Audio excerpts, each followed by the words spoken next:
Olá,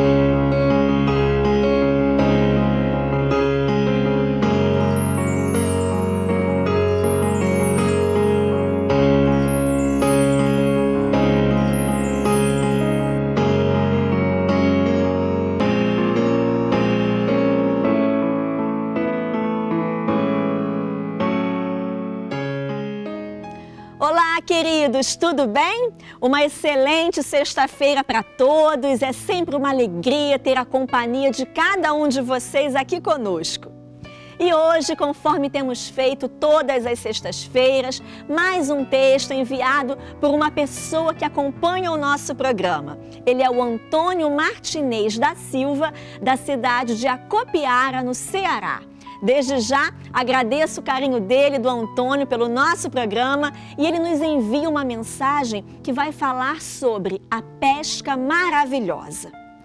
No livro de Lucas, capítulo 5, versículos 1 ao 6, a palavra de Deus narra o milagre da pesca maravilhosa que o Senhor Jesus realizou no início do ministério dele. A Bíblia diz que o Senhor estava junto ao lago de Genezaré quando avistou 2 barcos. Os pescadores tinham descido e estavam lavando as redes. Esses homens eram Pedro, Tiago e João e tinham voltado do mar sem pescar coisa alguma. Em seguida, Jesus entrou no barco de Simão Pedro e dali ensinava a multidão. No versículo 4, vemos que ele disse a Pedro: "Faze-te ao mar alto e lançai as vossas redes para pescar." Sem dúvida, essa ordem pareceu absurda aos ouvidos daquele pescador experiente, porque ele havia trabalhado a noite inteira e não teve nenhum sucesso. Apesar disso, Pedro decidiu obedecer. E o resultado foi que ele pescou tantos peixes que os 2 barcos ficaram cheios e quase chegaram a afundar. A narrativa desse milagre está repleta de lições importantes para nós. Muitas vezes agimos como aqueles homens.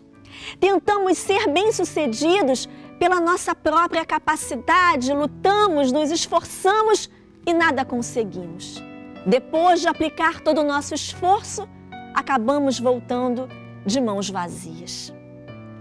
Nessas horas, resolvemos lavar as nossas redes, o que significa desistir de tudo. O curioso é que, se formos analisar a narrativa bíblica, veremos que o Senhor costuma entrar em ação justamente nos momentos em que pensamos que é o fim. E sabe por que isso acontece?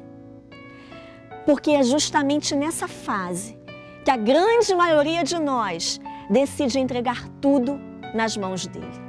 Antes disso, nós preferimos confiar em nosso braço, fazendo tudo o que está ao nosso alcance. Depois de lavar as redes, aqueles homens deram ouvidos à ordem do Senhor e obtiveram uma pesca maravilhosa. Nós vamos destacar aqui 7 fatos importantes desse trecho bíblico. E sob a luz da palavra de Deus, veremos as atitudes necessárias para que também sejamos abençoados desse modo superabundante. Em primeiro lugar, vamos destacar o fato de que Jesus entrou no barco. Jesus entrar no barco para nós hoje significa entrar em nossa vida. A primeira coisa que devemos fazer para que Deus possa agir em nós é permitir que Ele entre no nosso coração. Veja que Jesus nunca invade o nosso espaço, mas Ele nos lança um convite para que sejamos dele. Em Apocalipse, capítulo 3, verso 20, ele diz: "Eis que estou à porta e bato. Se alguém ouvir a minha voz e abrir a porta, entrarei em sua casa e com ele cearei e ele comigo." O segundo fato que destacamos é que Jesus pediu que o barco fosse afastado um pouco da terra. Além de termos Cristo habitando em nós, é preciso que nos afastemos daquilo que é mal. Precisamos renunciar toda e qualquer prática ou pensamento que desagrada a Deus. Tudo aquilo que possa prejudicar o nosso relacionamento com Ele. Na carta de 1 Tessalonicenses, capítulo 5, verso 22, a palavra nos ensina: abstende-vos de toda aparência do mal. Vemos a seguir que Jesus ensinou a multidão. Após permitirmos que Jesus entre em nossa vida e nos afastarmos de tudo aquilo que atrapalha a nossa vida espiritual, nós precisamos deixar que o Senhor nos ensine. Somente quando recebemos o conhecimento do alto, que vem da palavra de Deus, é que seremos verdadeiramente livres para viver o propósito do Senhor. Em João 8, verso 32, Jesus nos ensinou: e conhecereis a verdade, e a verdade vos libertará. O próximo ponto nos mostra o perigo da precipitação. O versículo 4 de Lucas 5 mostra que Jesus acabou de falar. O versículo diz: quando acabou de falar, disse a Simão. Isso quer dizer que ele entregou toda a mensagem antes de efetuar o milagre. Muitas vezes nós não permitimos que o Senhor fale e deixamos de receber as bênçãos de Deus porque nos precipitamos. Surgem propostas que parecem ser irrecusáveis e nós já avançamos sem mesmo perguntar ao Senhor se aquela é a vontade dele realmente.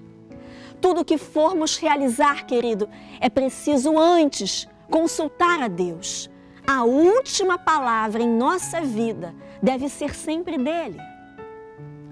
O nosso quinto ponto nos mostra a hora de lançar as redes. Quando acabou de falar, Jesus disse a Simão: lançai as vossas redes. Perceba que essa ordem veio somente depois que os outros passos tinham sido cumpridos. Assim deve acontecer conosco. Apenas depois de ter a Cristo, afastar-se do mundo e ser devidamente ensinado por Deus, aí sim é que devemos de fato lançar as redes. As nossas atitudes devem ser tomadas pela fé na palavra do Senhor, porque quando investimos as nossas forças e os nossos talentos segundo a vontade de Deus, aí sim grandes coisas acontecem. A própria palavra diz lá em João 15, verso 15, sem mim nada podereis fazer. Em sexto lugar, vemos como é o trabalho sem a orientação de Deus. Pedro e seus companheiros haviam trabalhado toda a noite. Trabalhar durante a noite, nesse caso, significa para nós trabalhar sem a orientação da palavra de Deus, porque o Salmo 119, versículo 105, nos ensina que lâmpada para os meus pés é a tua palavra e luz para os meus caminhos.